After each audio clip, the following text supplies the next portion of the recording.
আপনার যে চাহিদা, সম্পদের চাহিদা, প্রাচুর্যের চাহিদা, সুখ শান্তির পিছনে ছুটে বেড়ানোর যে চাহিদা, সেই চাহিদাটি মিটে আসবে কয়েকটি পথ যদি আমরা অবলম্বন করি, যেটা দেখা যায় না বাইরে। তো সেটা কি আমরা নিতে প্রস্তুত? আপনারা অনেকেই গ্রহণ করেছেন, করে থাকেন, আলহামদুলিল্লাহ।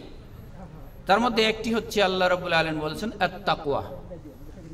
তাকওয়াশীল যদি কেউ হয় তাহলে তার দুনিয়ার সকল প্রয়োজন মেটানোর জন্য একটি উপায় হবে যা দেখা যাবে না, কিন্তু আল্লাহ রাব্বুল আলামিন এই তাকওয়ার মাধ্যমে তার প্রয়োজন মিটিয়ে দিবেন।